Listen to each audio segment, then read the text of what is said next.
Well, hello. Welcome to Breaking the Silence of Suicide, a conversation on loss, resilience, and hope.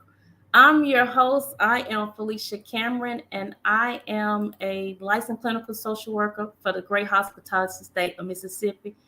I am been a social worker for about 18 years. I am the owner and founder of Lending My Hand, where I provide mental health counseling service for individuals in the state of Mississippi who are dealing with depression, anxiety, and just coping with transition. I'm also the founder of SAP Evaluation, where I provide substance abuse evaluation. So, what if I told you that the suicide rate among African American men has risen to 40% in just a decade? How you feel to know that could have been your mother, your father, your brother, your son, a friend, or a neighbor could have been at risk? Well, the rate of African American men has grown in 2020 up to 7.7 per 100,000. And that's according to CDC as well as US facts. And also, did you know that Mississippi suicide rate among is about the highest along according to the national rate? The national rate is 14 per 100,000, and Mississippi is right there at that rate. We cannot just ignore the numbers.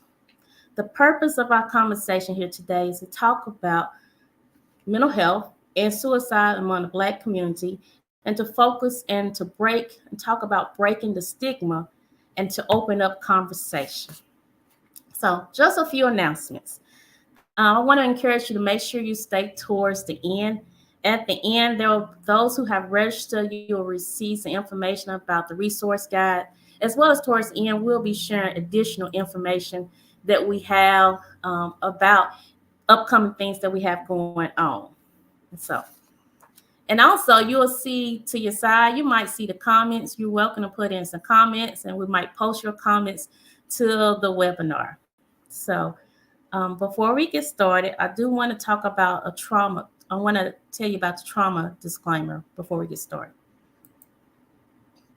Breaking the silence of suicide may include sensitive topics that relate to mental health, trauma, and suicide.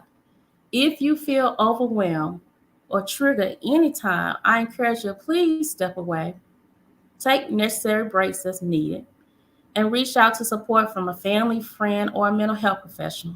And also, if you need to, there is the Christ National Suicide Prevention Hotline that you can call or text. It's 988.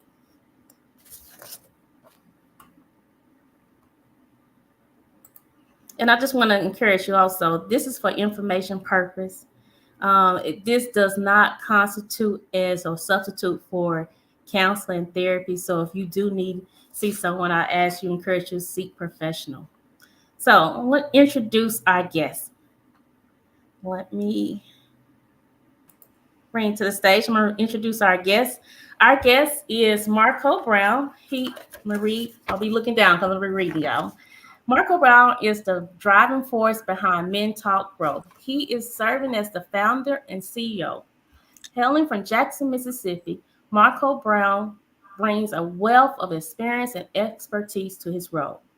Armed with a bachelor's degree in business management with a concentration in human resource, Mareko is currently pursuing his second bachelor's degree in industrial organizational psychology, a testament to his dedication to understanding and improving human experience in the workplace.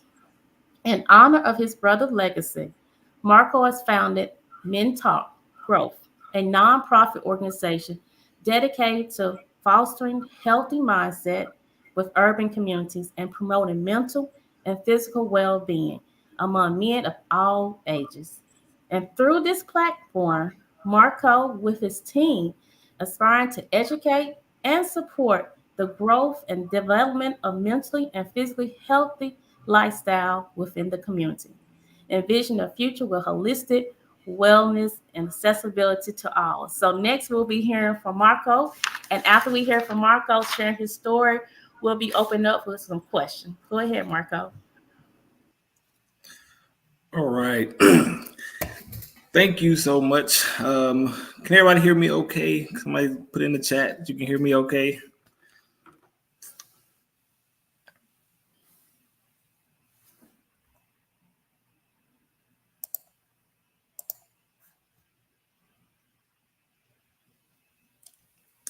All right. All right. Good, good, good. Thank you. Thank you. Thank you. Again, thank you, Ms. Cameron, for reaching out and considering me to be here tonight. I really do appreciate it. I did not think I'll ever be in this position of being an advocate for mental health and having this story. Not something that I had vision for myself, but here I am, definitely wanting to help others shine a light on mental health. It's very, very important to me. So again, my name is Mareko Brown. I'm the founder and CEO of MenTalk Growth. We are a nonprofit organization geared towards building and promoting healthy mindsets within urban communities. Started MenTalk kind of at a place where I wasn't the best mentally, but wanted to make a change. So in 2020, I lost my oldest brother, Marcus. He passed away 2020. I was living in St. Louis at that time. And what seems to be what a normal life for me, was there working and get a phone call that he was in the hospital, not knowing what was going on. He was in Baltimore at that time. So me being the youngest of my siblings, very much the oldest at times, I do kind of take charge. So I did get on a flight, went to Baltimore, not knowing what I was walking into. So I get there, and looking back, I can say that I walked into a hospital room and saw what a person going through a hard time or going through depression in silence, what they looked like. I did not recognize him. He was thin, had long hair, long beard, long as mine now. So was not keeping himself up to par. So I was there with him trying to figure out what was going on. Did not know where he really lived at. It was just a lot of unknown. Prior to this, me and Marcus, we should talk a lot, but the conversation days and got shorter. We wasn't talking as much. I had come to a point where I was like, I wasn't going to keep calling him. If he's not going to answer my phone, he's not going to stay on the phone. But then there was one time where my mom called me and she asked me, have I talked to him? And she sounded kind of upset that he told her he was going to call her back, and he never did. So I called him and I really just chewed him out. Really did. He told me he was going to do better, and ended up, we talked probably for another week and then went silent again. But I'm in Baltimore in brother mode, protection mode, trying to figure out what's going on with my brother. So I'm there with him for that week, seeming to be coming around. The first day he didn't know I was there. Looking back, I do feel like he felt my energy was there. As the week progressed, he did come around. We talked, kind of had some conversations about some things.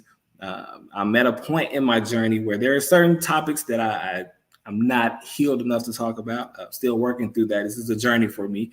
But we did have certain conversations there. And the day comes, that's Sunday or Saturday, Sunday, I believe.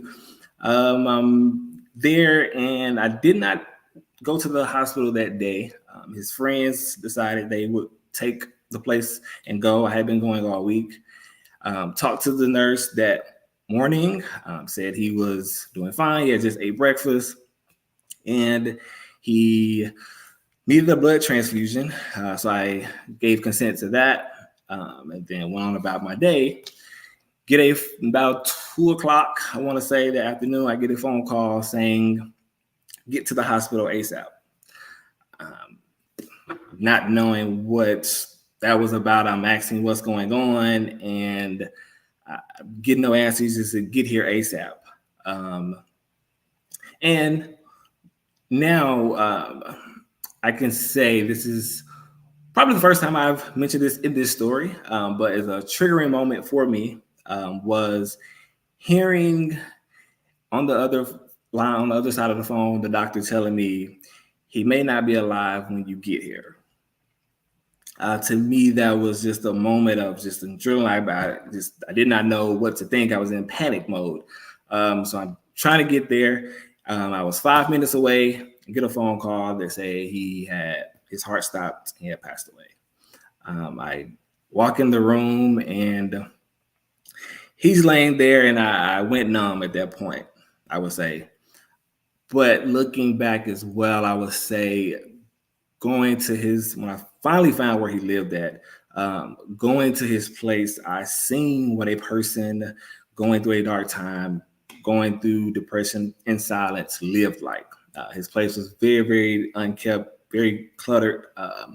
Hadn't washed dishes or done anything in what looks to be months, to be honest. But still, I'm it's my brother trying to figure out what's going on. But at this point, he's gone. I'm trying to make his arrangements.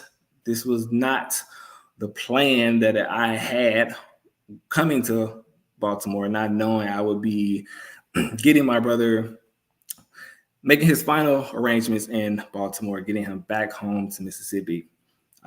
So I did all that, got his body, went to the funeral home. My middle brother, Mario, works at a funeral home in Mississippi. So I coordinated with him. It was kind of like a pass off here, take care of big brother now.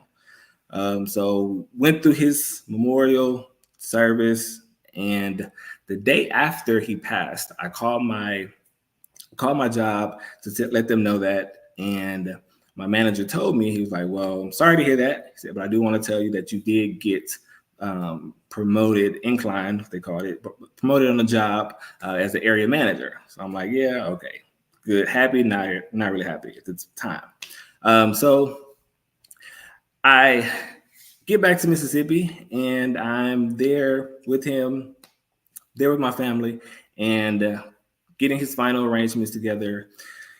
Had his memorial, and I go back to St. Louis. I went right back to work because I just got promoted.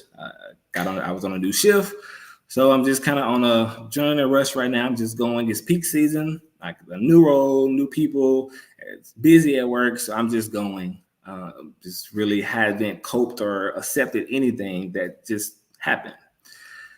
And it was after our peak season ended, around February, where I literally I hit a wall.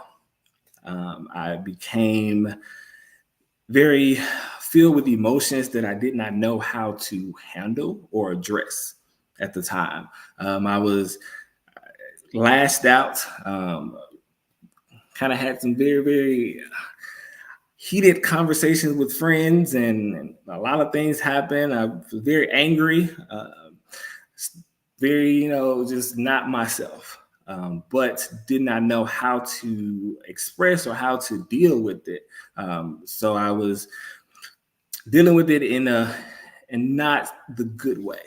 One of the things that I've learned in therapy now is my feelings are valid, but my actions are not. So my feelings, I feel how I feel, which is fine, but the actions behind how I feel is not always okay. We have to know how to address our feelings and how to deal with these emotions. So I'm there, and I'm hitting the wall. I'm crashing basically.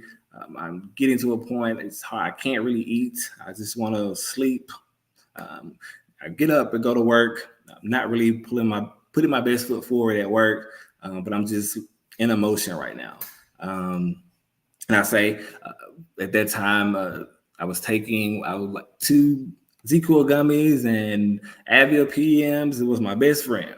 I would take that, go to sleep, get up, go to work, come home, do the same thing. But I got to a point where I was so weak that I could not even really have strength to get to work and function. And my manager started noting this at the time. And one of my colleagues walked up on me one day and she asked me, Marco, are you okay? And when she said that, tears just started flowing down my face. So now I'm at work crying. So now I'm really embarrassed and mad and angry because I'm crying at work and I don't like these emotions that I'm feeling because I don't know what to do with them. Um, so I'm just in another frantic right now. And she told me, she was like, when you get off, you're going to come to my house and you're going to have dinner with me and my family. And I did that. It was very a moment I needed to eat, really, because I hadn't really had a good meal. But that did give me fuel in life. So I went back to work. And at this time, my direct manager told me I needed to take a leave. She wanted me to take a leave of absence and go home because obviously I haven't dealt with or I haven't coped at this time with my brother's passing. So I do that. I go home. I'm with my family, and I'm there. It helps being around family, getting that mother's and father's love. They shout up on me, so I was seeming to be okay, but still, I haven't really accepted anything that just had happened in my life. I hadn't really. I still don't know how to cope. I still don't know these feelings that I'm feeling. I don't know, but it seems to be okay. So I'm there for a month. I go back to St. Louis, and things did not get better. Just a lot of things happened that I needed to just get. I needed to get home, and I remember hearing about there was a new Amazon building. I work for Amazon. There was a new Amazon building opening up in Canton, Mississippi, which is 20 minutes from my parents. So this is a sign from God. I need to go home. I could leave this job, leave this building, have my same job, launch a new building at home, not miss any work. So I did that. Went home. This time I'm home with family. I did a couple grief counseling sessions that one of my cousins had brought up to me. Did that, which kind of helped. Still, I haven't addressed anything. I don't know where I'm at in life. Um, Fast forward, I'm at a place now. I will never forget this night. I was at home and it was a bad night. It was just a bad night of just what ifs and all these type of different emotions. And I was in my apartment just pacing, crying, and I was at a place, and I never really had initial thoughts of self-harming myself. However, my thoughts always, I wanted to just disappear, or I wanted to kill the feelings that I was feeling. I did not want to, I didn't want to feel what I didn't want to cry. I didn't want to feel sad. I didn't want to do any of that. But I'm in there and I'm pacing and I'm just trying to see what I want to do. Like, am I just about to leave? What am I about to do? And I went in, I ended up in the bathroom and I looked up in the mirror at myself.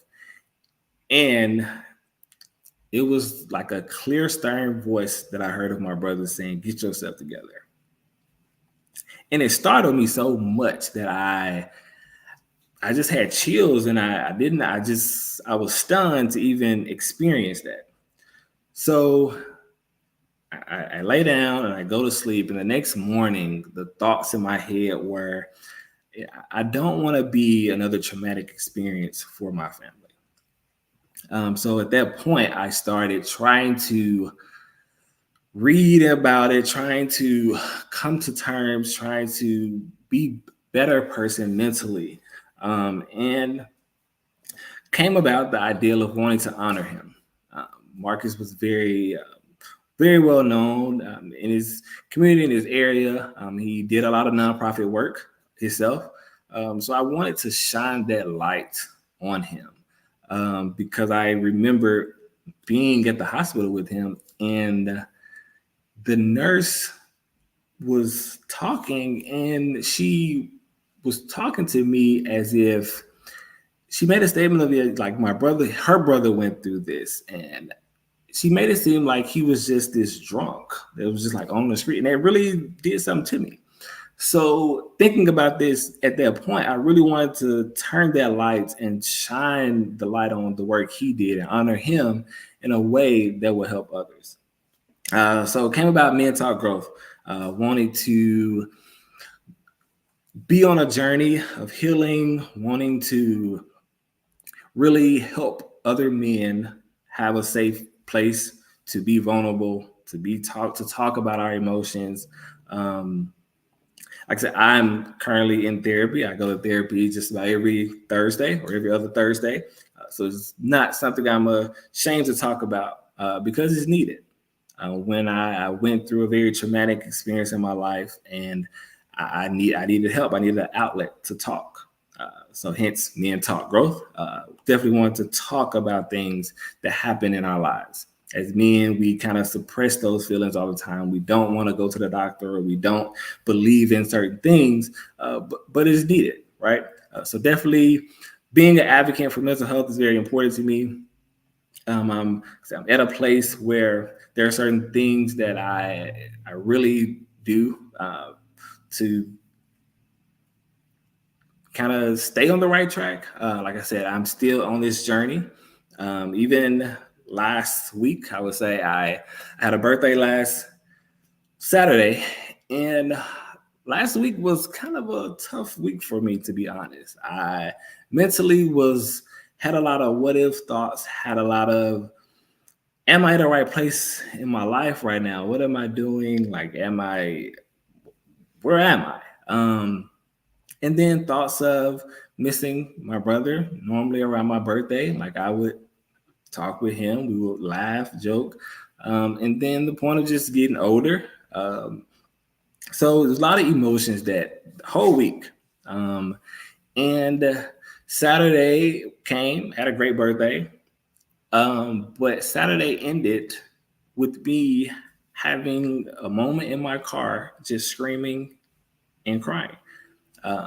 I felt the emotion of missing my brother, and I just sat in the car and I let out a loud scream and I cried. And I think that's things that's needed, and it's okay. And at this point, I'm not embarrassed to say, "Oh, I did that." Yes, I did that, and it helped, right? So finding certain things that help you, it's kind of what MenTalk growth and what I want to make sure that we dial in on is finding what works for you. Um, Thinking about where I was and where I am now. Yes, I'm at a better place, but like I said, this is still a journey for me. I'm still learning. I'm still coping with the loss. I have good days. I have bad days. More good days, but I really want to don't want to know or don't want to be. I don't want to have a story to tell and don't tell it.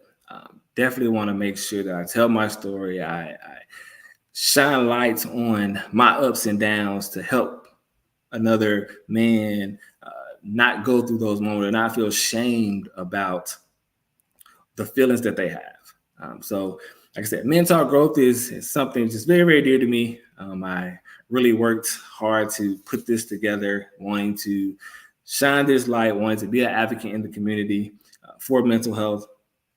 Even on my job, we call different affinity groups that we can join. I'm the president of the mental health and well-being with Amazon. So definitely at work, outside of work, very much mental health advocate. But all that to say, I really do appreciate you all listening to my story. We'll take some questions now. Well, Marco, I want to say thank you for sharing your story. Um, um, it First of all, to be honest, I'm not for sure how long ago had this been with your brother. 2020. So 2020. So I talked to Marco before this time because I know this is a private conversation. It can be very triggering to people, and I encourage share what you feel comfortable. But we all, and he was sharing the process that he's currently in and working through, and we want to break the silence and talk about what happened to help our community. Let me ask you this: in our community, we normally keep things quiet and hush hush. Mhm. Why do you decide that something like this to happen to your family that you was not quiet about and start sharing it? Why do you decide to open up and share this story? Because it's one thing people who died by accident or health problems, but to know that you had a family member, a close family member, to die by suicide. Sometimes people look at you different, or it's hard to explain and go through that. What made you to be open to open up that conversation? Yeah. So, like I said, going back to not wanting to be another traumatic experience because of what I witnessed my family go through. I'm being in therapy now. One of the things that we do in therapy is called EMDR therapy. So that's where I allow myself to feel these emotions. I allow myself. We go back to that every moment of me walking into the hospital room, to me seeing him then laying there and allowing myself to feel those emotions. And being that I've been there and I know how it feels to try and compress it so much that you would just explode. I want to make sure people know that you don't have to compress it. Like allow yourself to feel those emotions. So definitely just taking that moment to think about how can I impact somebody else to not go through what I was going Okay. Looking back, because I know you mentioned you had noticed that within your brother that almost he's kind of avoided you, didn't want to talk, right? through. Right. And even mentioning your story how family was encouraged you to check in on your brother. Looking back now, of course, sometimes we can't always know the warning sign and risk, but looking back now, was there any kind of signs that maybe you noticed yourself that we can even take note of ourselves? With that your brother was going through some things.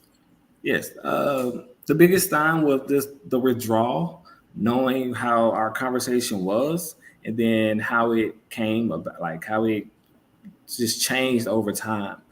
So definitely, if you have a great relationship with someone and you notice a change, like being vocal and being and call it out and say, "Hey, what's going on?" One of the things that I I say would kind of trigger me or just kind of always be in my head is a what if moment. I'm normally very aggressive with I can be very aggressive with my siblings. What if I had a been more aggressive with him at that time? What if I had picked up the phone and called him or, went up there? And I went to DC one time for my birthday, and he was out of town for work, but he came back in town and he told me he didn't feel well. So I just let it go. Um, so those moments of if you notice any type of sign of change, making sure just calling it out. Okay. You mentioned after everything happened, you went back to work. Was that a coping mechanism for you just to, I'm just assuming not to really deal with what was going on right then, or I gotta still keep pushing on? And then eventually, I know you say you hit the wall, but what made you still just go as immediately back to work? What was your why to do that? Definitely a coping mechanism for me, which is something that honestly I still kind of struggle with today. Making myself busy not to feel those feelings. I think I was, of course, wanting to get back to work because I had a new role, and I've always been a go getter at work, got to be at work. So that was in my head, but at the same time, I didn't want to stop. I wanted to just keep going, which led me to hitting that wall. But definitely, it was a coping mechanism for me to not feel those feelings. Okay. I heard you mention that, there was a time that you came back to Mississippi to be back around family, and how much family was a big support to you during this, y'all going through this together. What are some ways, not just family, but friends and stuff, that we, if we have encountered a family member, we know someone who family died by suicide, what would been some benefits that you would have been helpful for people to give to you, receive to you? So when it looking back, I mean, definitely being a support, being there. Sometimes I think it's hard for people to know what to say in those moments. Um, but just being supportive, allowing that person to feel what they feel, um, not rushing that person to get over the whatever they're going through, but just being a supportive friend or family member, and letting them know that it's okay.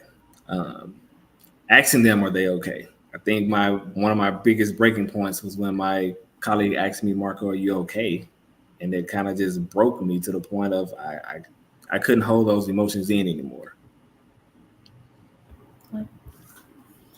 So you talk about how sometimes men in general hold these emotions in, going through grief and loss, continue sometimes to one way to coping is working, but not really dealing with it. But also how you eventually hit that wall, and the question was asked, "Are you okay?" And you allow yourself to feel. You allow yourself to go back home to be with family. And then eventually you said you did research and you decided to go to counseling. I want to know, why did you decide to go to counseling? I mean, was that some pressing on you? Other family members went to counseling? Because sometimes in our community, we go through grief, we go through trauma, we go through life, and we do not seek out therapy, and especially going through something as your family you went through. Uh, what made you decide to encourage other men to seek out therapy? Whatever it's your reasons why to just encourage men to go through therapy. Yes, definitely. It was a conversation that I had with a friend about therapy. We just kind of like talked about therapy, and we actually had the conversation of how men or how our black community don't go to therapy. And I honestly just went to try it out. I was just like, let me see what is therapy. Let me see, you know, is it I'm going in here and sit on a couch and they'll make me cry all day, or what is it? What is therapy? What is it? What can I get out of it? So I definitely just did it to be the test of I'm going to go to therapy, and if it works, I want to make sure I let others know that hey, go to therapy. It's okay.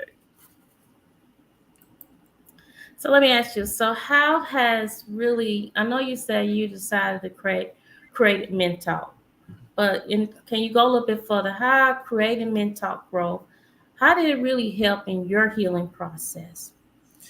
Um, in events like this, having my gala, I have a mental health awareness gala, being able to express and being able to talk. One of the things that I've learned about in this journey is I'm able to talk about it, and I'm able, because at one point I couldn't talk about it. Um, Now being able to talk, having someone to talk to, or having a platform like this where I'm able to talk is my therapy. It helps me. So this is my therapy. Okay. Can you tell us a little bit more about MenTalk, like how you come up with the name, and a little bit more about the organization, nonprofit MenTalk? Yes. So Men Talk.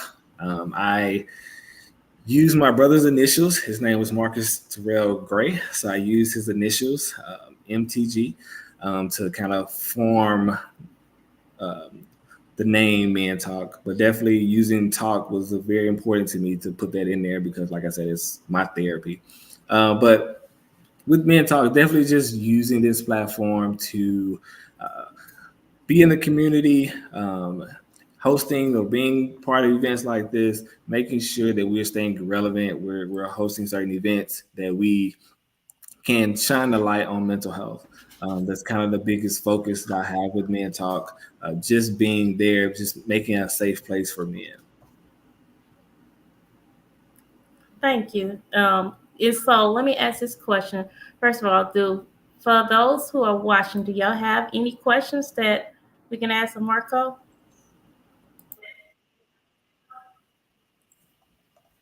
If you do, you can type your questions in the comment. While we waiting, let me ask you, what are your hopes, your goals on how you I know why you created MenTalk, but how can you change, or we as a community, for instance, I as a woman, how can I help even men be able to open up and to talk about what they're going through? Because there's many women in this group and they might not know that their brother, cousin are dealing with issues like this and struggling, whether they having thoughts about suicide, but just not that, but just the trauma like you went through and just able to be there to support them. How can women, you feel that can help you or men in this way? I would say the biggest thing is just um, having a safe space. So, no judgment, making sure that you are listening and you are hearing hearing what they are saying, what the person is really trying to get out. As men, something we don't always know how to express ourselves right away. So just being patient, taking that time to actually show that you care, to break down that wall, to build that safe place. I feel like a safe place is a great place. So making sure that you just build that safe place with your friend, your family, or whoever it may be. So, thank you so much. So, this is just a discussion, y'all. So, some of the takeaways I have gathered from this discussion that is many times people go through dark places, and if you are noticing things with family or friends that they're starting to go through a dark place, making sure you check in with them. Even if you don't know the resources, research out there and see what's available to help them, whether it's the crisis line or getting resources connected with them. And that even though we go through traumatic and grief, we have to know how to find healthy ways to cope, because sometimes just doing other ways to cope is not really dealing with the issue. So sometimes you got to really face the issue and deal with your emotions, and checking in with people. Takeaway is checking in with people when you have found out that someone has dealing with grief, especially going through the holiday times. This is a time sometimes it's very triggering to people when Thanksgiving and Christmas, when the family member or friend is no longer here. So it could be very triggering to people. So checking in with people and really having, when you check in with people, asking how they doing and being willing, as Marco said, to be support and be there with them, and just allow them to be themselves and be there with them, as as feeding them to see how much encouragement or support they need. Okay, and also is the importance of therapy. um, Seeking out therapy, that it is a great resource and tool that to help you with the things you encounter in life. So to try therapy out and give it a try as a resource and a tool to help you cope with life. Marco, let me ask you this. Is there anything that you want to tell the audience about any upcoming thing that you have going on or mental growth going on? Yes. So I would say it is October, but next year we do have our annual Mental Health Awareness Gala.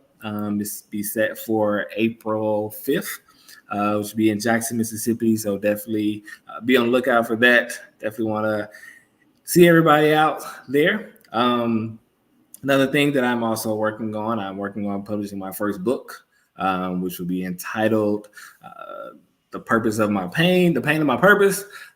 So definitely be on the lookout for that.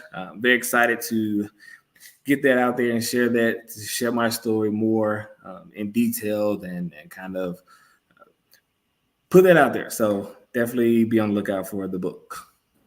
I really like the title, "The Purpose of My Pain," Yep, because sometimes we don't see that pain has a purpose. it does. And also, do you want to share with the audience your contact information on how they want to get in contact with you or MenTalk Growth? Yes. So you can follow us on Facebook. You can email us at info@mentalkgrowth.org. Our website is www.mentalkgrowth.org as well. So reach out, send me a message, we'll reply. But that's how you can contact us. Alrighty, and also I want to share my information. If you need to contact me with Lending My Hand, you can also go to my website, lendingmyhand.com, or you can also check me out on Facebook, as well as I encourage you to subscribe to YouTube at Felicia Cameron. Look, this was a conversation just to open things up. Lending My Hand and MenTalk Growth would like to thank everyone who attended. All those who registered ahead of time, you will be receiving a resource guide in the email. And this whole conversation is just to start breaking the silence of this topic of suicide that we don't want to talk about, because it does happen. And it happened in our community.